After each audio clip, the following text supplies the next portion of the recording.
चंद्रयान-3 की चांद पे सॉफ्ट लैंडिंग के साथ ही भारत ने पूरी दुनिया में इतिहास रच दिया। इसरो के वैज्ञानिकों ने वो कारनामा कर दिखाया जो पूरी दुनिया में अभी तक कोई भी नहीं कर पाया है, यानी कि चांद के साउथ पोल पे सॉफ्ट लैंडिंग। वैसे तो ये खुशी भारत को आज से 4 साल पहले यानी कि 2019 में ही मिल जाती थी, जब चंद्रयान-2 लॉन्च किया गया था। लेकिन फिर आखिरी समय पे यानी कि चांद से सिर्फ 2 किलोमीटर जब दूरी पे छोटी सी प्रॉब्लम आ जाती है। बताया जाता है कि एक सॉफ्टवेयर ग्लिच की वजह से प्रॉब्लम आई थी, जब विक्रम लैंडर अपना रास्ता भटक जाता है और इसरो से कॉन्टैक्ट लूज कर देता है और सॉफ्ट लैंडिंग की बजाय ये क्रैश लैंडिंग हो जाती है। इस तरह से चंद्रयान-2 की इसे आधी सफलता बताया जाता है। आधी सफलता इसलिए क्योंकि चंद्रयान-2 का जो ऑर्बिटर है वो आज भी सही से काम कर रहा है। इनफैक्ट चंद्रयान-3 की सॉफ्ट लैंडिंग में चंद्रयान-2 के ऑर्बिटर की हेल्प ली गई है। मून मिशन यानी कि चांद पे भेजे जाने वाले मिशन 5-6 अलग अलग कैटेगरी के हो सकते हैं। इस वीडियो में आपको यही बताया जाएगा कि ये कौन कौन सी कैटेगरी होती हैं और किस तरीके से काम करती हैं। सबसे पहले सबसे सिंपल टाइप के मिशन होते हैं फ्लाई बाय मिशन, जिसमें एक स्पेसक्राफ्ट को स्पेस में भेजा जाता है जो चांद के बिल्कुल बगल से निकल जाता है। यानी कि चांद के गोल गोल चक्कर नहीं काटना है, बिल्कुल चांद के बगल से निकल जाना है और इसका काम होता है दूर से ही चांद को स्टडी करना और दूर से ही चांद की पिक लेना। सबसे पहले successful fly bye mission launch किया गया था सोवियत यूनियन द्वारा जनवरी 1959 में।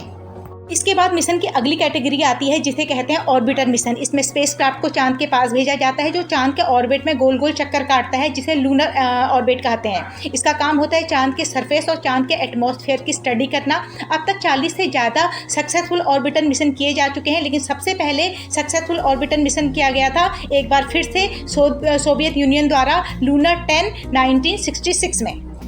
इसमें अगली कैटेगरी जो आती है उसे कहते हैं impact mission. Impact mission orbiter mission का ही एक विकसित रूप है, जिसमें जो मेन स्पेसक्राफ्ट है वो चांद के ऑर्बिट में गोल गोल चक्कर काटता है, लेकिन उससे एक हिस्सा अलग होके चांद के सरफेस से टकराता है और क्रैश लैंडिंग कर जाता है। अब आपको लगेगा कि क्रैश लैंडिंग के क्या फ़ायदे। देखिए, इसके भी काफ़ी फ़ायदे होते हैं, क्योंकि क्रैश लैंडिंग करने तक का जो समय होता है जब वो चांद के और करीब आए जा रहा है, उस समय में भी काफ़ी सारे इंस्ट्रूमेंट की रीडिंग की जा सकती है।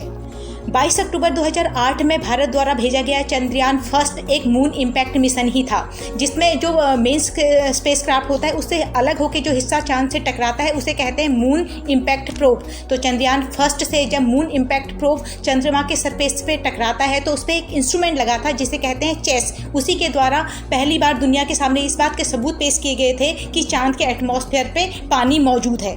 मून मिशन की चौथी कैटेगरी आती है, उसे कहते हैं लैंडर मिशन। यहाँ पे मेन स्पेसक्राफ्ट के एक हिस्से को चांद पे भेजा जाता है सॉफ्ट लैंडिंग के लिए। क्रैश लैंडिंग नहीं करानी है, बहुत ही आराम से सॉफ्ट लैंडिंग करानी है। ये बहुत ही मुश्किल और बहुत ही कॉम्प्लिकेटेड काम होता है और ये पहली बार सक्सेसफुली किया था एक बार फिर से सोवियत यूनियन द्वारा 1966 लूनार 9। जो हिस्सा चांद पे लैंड करता है उसे कहते हैं लैंडर। अब ये लैंडर चांद पे लैंड तो कर जाते हैं, लेकिन ये इतने भारी होते हैं, इतने बल्कि होते हैं कि इन्हें चांद पे वॉक कराना या मूव कराना बहुत मुश्किल है। उसी प्रॉब्लम को सॉल्व करने के लिए अगली कैटेगरी आती है जो है रोवर मिशन। रोवर वो छोटे से रोबोट होते हैं या छोटी कार कह लो, जिसपे टायर लगते हैं जो लैंडर के अंदर से निकलते हैं और चांद के सरफेस पे मूव करने लगते हैं और इन्हीं के द्वारा चांद के सरफेस के डायरेक्ट कांटेक्ट में आया जा सकता है। पहला सक्सेसफुल रोवर मिशन किया था एक बार फिर से सोवियत यूनियन द्वारा 1970 में। मून मिशन की अगली और लास्ट कैटेगरी होती है ह्यूमन मिशन, जिसमें लैंडर में रोबोट को नहीं इंसानों को भेजा जाता है, चांद के सरफेस पे उतारा जाता है और इंसान वहाँ पे वॉक करते हैं। ये एक ऐसी चीज़ थी जो सोवियत यूनियन से पहले अमेरिका ने कर ली थी 1969 में, जब नील आर्मस्ट्रांग ने पहली बार चांद पे कदम रखा था। यहाँ आपको बता दें कि रोवर मिशन ह्यूमन मिशन से ज़्यादा कॉम्प्लिकेटेड होते हैं, उसमें ज़्यादा एडवांस टेक्नोलॉजी की ज़रूरत होती है और यही कारण था कि पहला सक्सेसफुल रोवर मिशन से पहले ह्यूमन मिशन हो चुका था। यानी कि पहला सक्सेसफुल ह्यूमन मिशन हो चुका था 1969 में, अमेरिका ने कर लिया था और उसके एक साल बाद पहला सक्सेसफुल रोवर मिशन हो पाया 1970 में सोवियत यूनियन द्वारा।